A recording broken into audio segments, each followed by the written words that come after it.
नमस्कार मित्रों।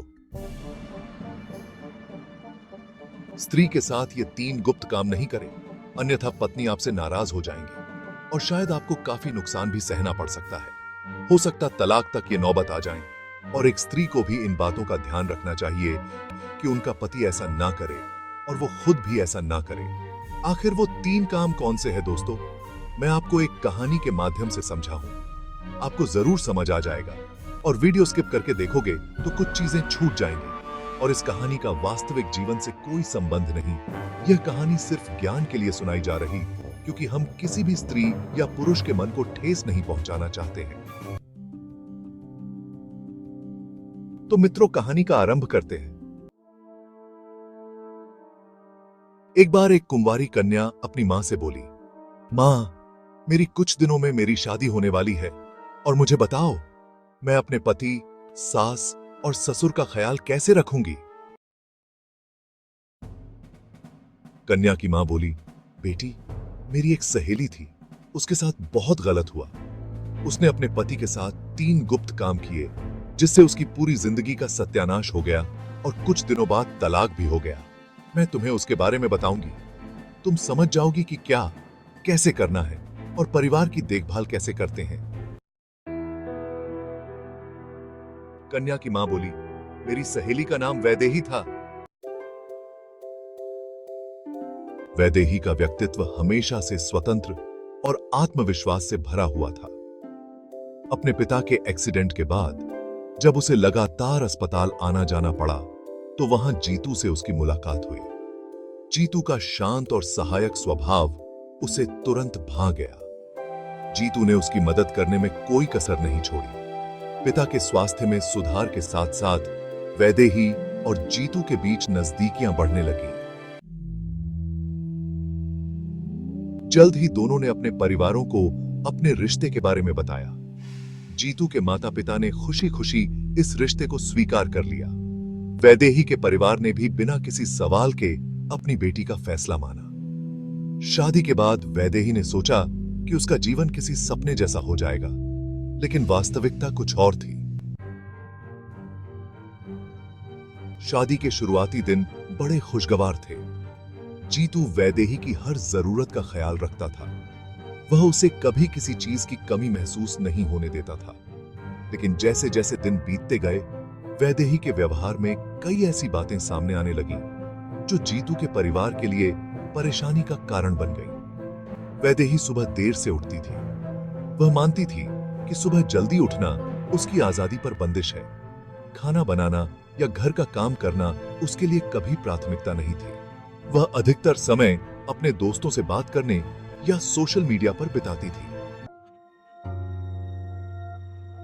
लीला देवी, जीतू की मां, यह सब देखकर परेशान होने लगी। उनके अनुसार बहू को घर के नियमों और परंपराओं का पालन करना चाहिए था। उन्होंने कई बार जीतू से इस बारे में बात की, लेकिन जीतू ने हर बार यही कहा, मां, वैदेही को थोड़ा समय दीजिए। वह नई है, धीरे धीरे सब सीख जाएगी। समय के साथ लीला देवी की सहन शक्ति कम होने लगी। एक दिन जब घर में पूजा का आयोजन हुआ और वैदेही ने इसमें शामिल होने से मना कर दिया, तो लीला देवी को बहुत गुस्सा आया। उन्होंने वैदेही से कहा, बेटा, यह तुम्हारा भी घर है, तुम्हें घर के कामों में हाथ बंटाना चाहिए। वैदेही ने जवाब दिया, मां जी, मैं अपने हिसाब से जीना पसंद करती हूं, मैं यह सब नहीं कर सकती। इस घटना के बाद से सास बहू के रिश्ते में खटास बढ़ गई। वैदेही का यह रवैया जीतू के लिए भी मुश्किलें खड़ी करने लगा। वह एक तरफ अपनी मां को निराश नहीं करना चाहता था और दूसरी तरफ अपनी पत्नी का साथ भी देना चाहता था। जीतू के ऑफिस से आने के बाद उसे उम्मीद होती थी कि वैदेही उसके दिन भर की थकान दूर कर देगी, लेकिन वैदेही को उसकी थकान की कोई परवाह नहीं होती। वह अक्सर अपने दोस्तों के साथ घूमने की योजना बनाती या अपने कामों में व्यस्त रहती। ऐसी थी। एक बार जब जीतू ने वैदेही से कहा, थोड़ा समय हमें भी दिया करो, तुम्हारे साथ वक्त बिताने का मन करता है, तो वैदेही ने चिढ़ते हुए जवाब दिया, मैं तुम्हारे लिए 24 घंटे उपलब्ध नहीं रह सकती। मुझे अपनी भी जिंदगी जीनी है। यह सुनकर जीतू को बहुत बुरा लगा। उसने कोशिश की कि वह वैदेही को समझाए, लेकिन वैदेही ने हर बार उसकी बात को नजरअंदाज कर दिया।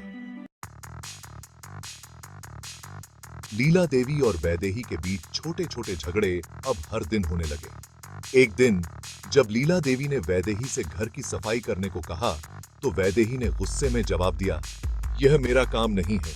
घर में इतने लोग हैं, आप किसी और से कह दीजिए। लीला देवी ने यह बात जीतू से कही। जीतू ने वैदेही से बात की, लेकिन वैदेही ने जवाब दिया, तुम हमेशा अपनी मां का ही पक्ष लेते हो। क्या तुम्हें मेरी भावनाओं की कोई परवाह नहीं है?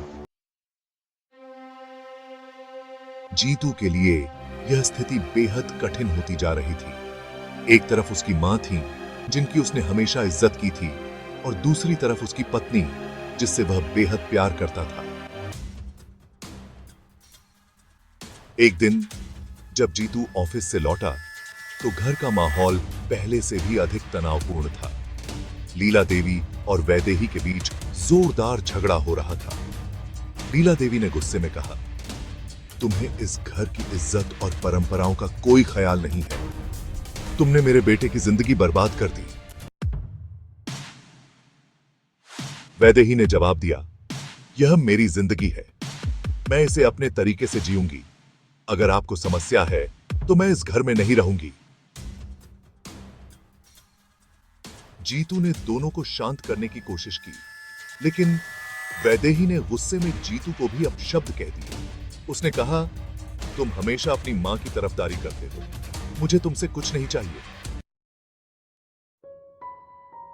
उस रात जीतू ने फैसला किया कि अब इस रिश्ते को खत्म करना ही बेहतर होगा। अगले कुछ महीनों तक उसने रिश्ते को बचाने की कोशिश की, लेकिन वैदेही के अड़ियल रवैये ने उसे और अधिक थका दिया। आखिरकार वैदेही और जीतू ने अलग होने का फैसला कर लिया। वैदेही अपनी दुनिया में लौट गई, जहां उसे कोई रोकने टोकने वाला नहीं था। जीतू ने अपने परिवार के साथ नई शुरुआत करने की ठानी। तलाक के बाद वैदेही ने अपने माता पिता के घर लौटने का फैसला किया, लेकिन यह वैसा अनुभव नहीं था जैसा उसने सोचा था।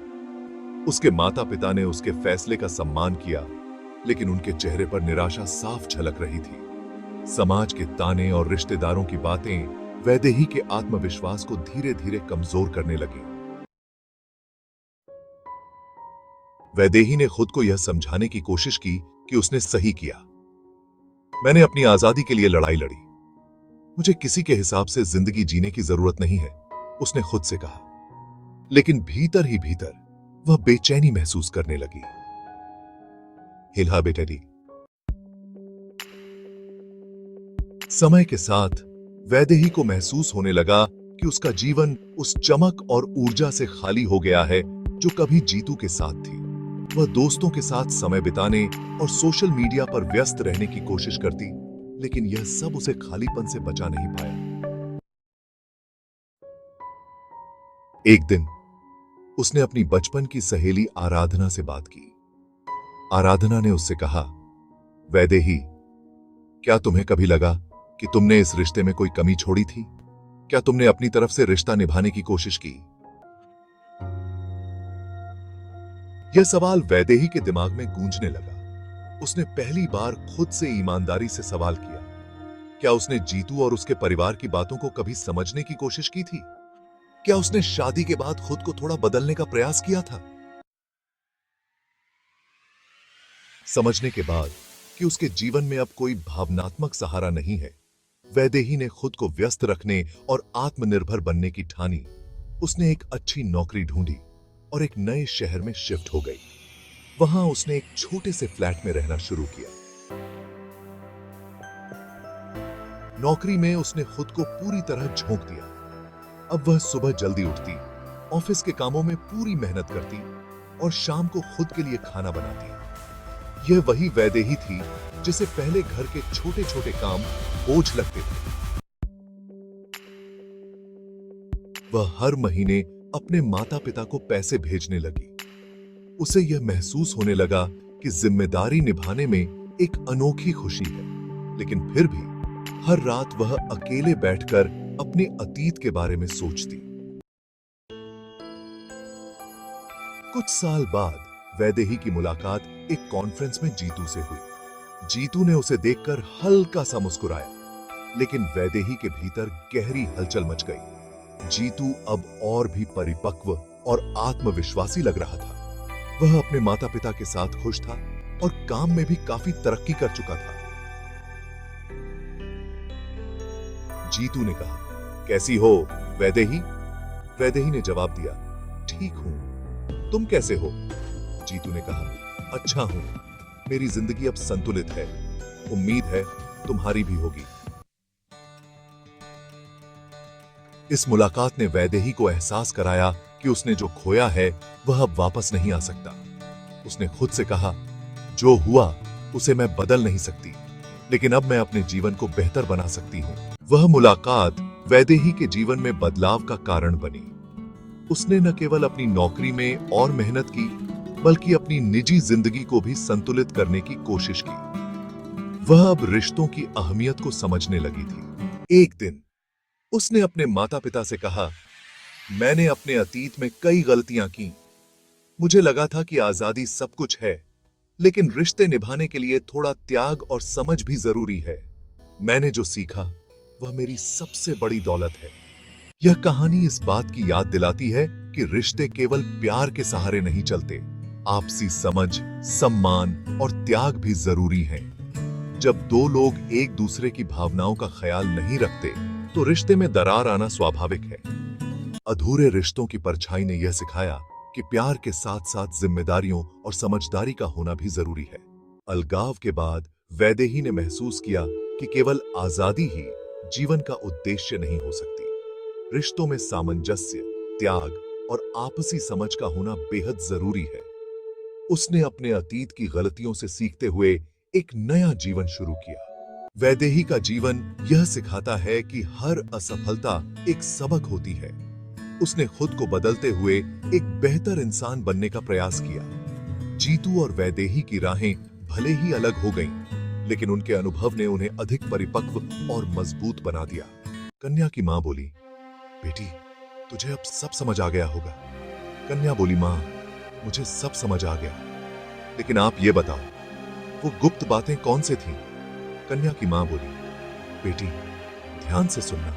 पहला, जिंदगी अगर बंधन और पाबंदियां नहीं होगी, तो आपको यह कभी समझ नहीं आएगी कि रिश्तों की क्या कीमत होती है। जैसे वैदेही ने अपने पति जीतू से कहा था, जीतू, तुम अपनी मां को चुनोगे या मुझे? लेकिन जीतू ने अपना परिवार चुना। दूसरा, वैदेही ने शादी के बाद कभी अपने पति और सास ससुर का अच्छे ख्याल नहीं रखा। जैसे वैदेही हमेशा ये सोचती थी कि ये मेरे माता पिता नहीं, बल्कि सास ससुर हैं। यदि वैदेही उन्हें अपने माता पिता के रूप में स्वीकार करती, तो शायद उसके कभी बुरे दिन नहीं आते। इसलिए बेटी, जैसे मैं तुम्हारी मां हूं और यह कभी नहीं चाहूंगी कि मुझे कोई तकलीफ हो, वैसे ही तुम्हारा पति भी यही सोचेगा कि उसके माता पिता को कोई तकलीफ नहीं होनी चाहिए। तीसरा और अंतिम, आजाद रहकर जीना अच्छी बात है, लेकिन परिवार को खोकर आजादी मिले तो ऐसी आजादी क्या खुशी देगी?